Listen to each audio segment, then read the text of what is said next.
Sobat Maestro, sesaat lagi kita akan bersama-sama mengikuti program Hidup Sehat Pilihan Kita. Selamat mendengarkan. Membuat wajah berseri, diet yang seimbang, tubuh terlihat indah, udara yang bersih, jadikan hidup semangat, pengendalian diri, itu pemenang sejati. Hidup sehat, anugerah Tuhan. Hidup sehat, sangat berharga. 10 hukum kesehatan. Salam, selamat sahabat, Bapak Ibu, Saudara-saudara yang dikasihi Tuhan Yesus. Salam sehat dari unit pelayanan kardiovaskuler terpadu. Pada pagi hari ini kita akan melanjutkan pembahasan kita mengenai penyakit jantung, dan kita sudah lihat dalam beberapa episode yang terakhir bahwa penyakit ini adalah penyakit yang menyumbang kematian terbesar dari segala penyakit yang ada. Dan kedua, bahwa penyakit ini sangat ditunjang oleh pola hidup yang menghasilkan suatu faktor-faktor risiko sehingga terjadi atau terbentuk suatu penyakit yang mengenai jantung dan pembuluh darahnya. Dan kemudian pada episode ini kita akan melihat solusi apa yang bisa kita gunakan untuk menangani penyakit jantung tersebut.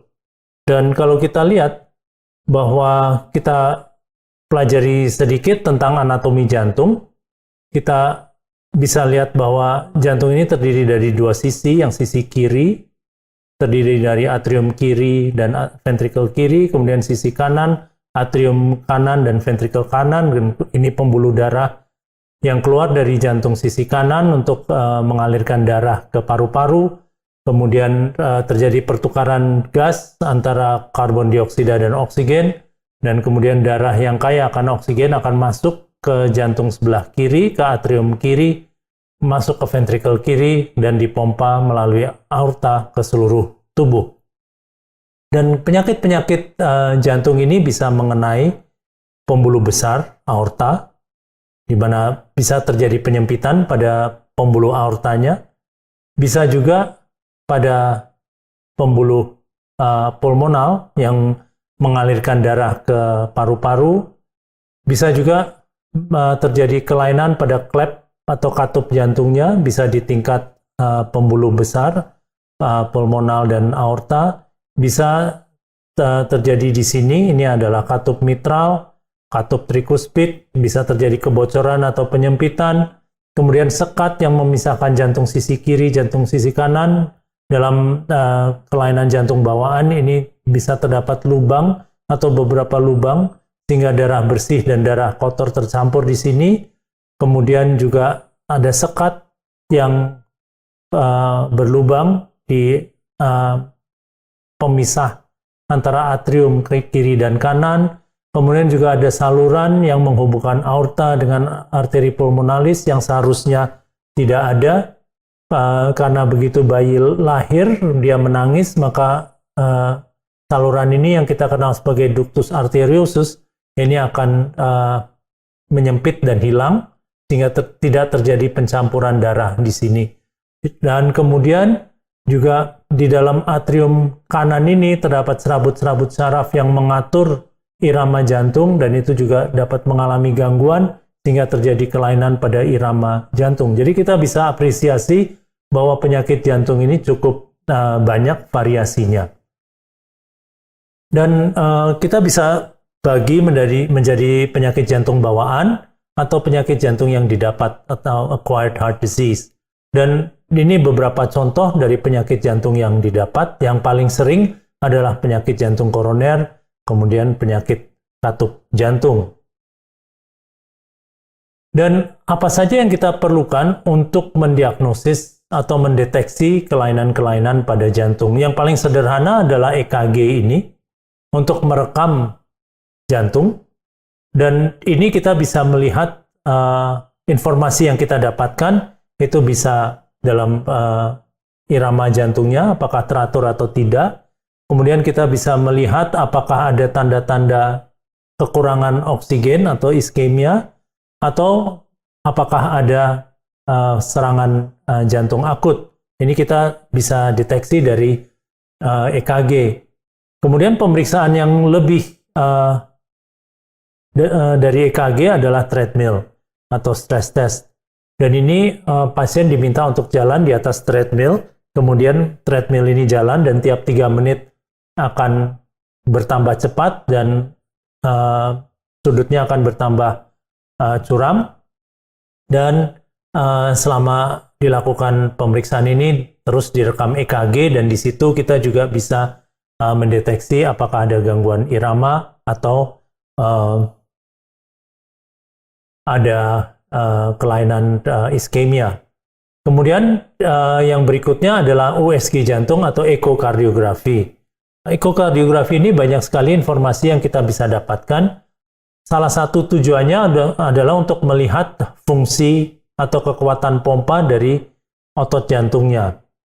Dan kemudian kita juga bisa melihat apakah ada kebocoran pada klepnya atau ada penyempitan. Dalam contoh ini kita bisa melihat di sini ada kebocoran pada katup mitralnya, di mana yang normal seharusnya ini adalah alirannya atau warnanya adalah hanya biru dan merah. Tetapi apabila terjadi kebocoran, maka kita bisa lihat warnanya bermacam-macam, ada yang hijau, ada yang kuning, ada yang orange. Dan ini menunjukkan derajat kebocoran, di mana jet ini bisa sampai ke ujung, di mana ini kita sebut sebagai kebocoran yang berat, atau di bagian tengah sini kebocoran yang sedang, atau hanya di sekitar katup mitralnya ini berarti kebocoran yang ringan. Tapi selain itu kita juga bisa menilai kekuatan atau kemampuan relaksasi dari jantung. Kita tahu bahwa jantung itu memompa pada fase kontraksi dan fase relaksasi. Fase kontraksi tadi kita bisa lihat dari gambaran yang seperti ini. Kita bisa melihat pergerakan jantungnya. Kemudian kalau pada fase relaksasi kita menggunakan teknologi Doppler. Dan Doppler ini kita bisa lihat bentuk kurva yang seperti ini, dan pada contoh yang di gambar ini kita melihat ada gangguan relaksasi derajat 1. Gangguan relaksasi derajat 1 ini bisa saja normal, terutama pada orang yang berusia 60 tahun ke atas atau pada orang yang mempunyai penebalan pada otot jantungnya. Dan derajat 1 ini adalah gelombang yang pertama ini yang kita sebut sebagai gelombang E, itu lebih rendah daripada gelombang yang kedua yang dikenal sebagai gelombang A. Yang normalnya adalah gelombang E dan gelombang A ini sama tingginya. Tapi kita bisa lihat bahwa di sini gelombang E itu lebih rendah daripada gelombang A. Kemudian kelainan pada derajat ketiga adalah apabila gelombang E ini lebih tinggi daripada gelombang A. Jadi kita bisa melihat derajat kelainan fungsi relaksasi pada otot jantung berdasarkan pemeriksaan ekokardiografi. Ada teknologi yang lebih modern lagi, di mana kalau kita bandingkan dengan Doppler yang lama, ini agak batasnya tidak terlalu jelas. Tapi kalau dibandingkan dengan ini, tissue Doppler, maka ini lebih jelas lagi batasnya. Sobat Maestro, Anda baru saja mendengarkan program Hidup Sehat Pilihan Kita. Terima kasih atas kebersamaan Anda. Istirahat yang cukup membuat wajah berseri, diet yang seimbang, tubuh terlihat indah, udara yang bersih, jadikan hidup semangat, pengendalian diri, itu sejati, hidup sehat, anugerah Tuhan. Hidup sehat, sangat berharga. 10 hukum kesehatan, hidup sehat.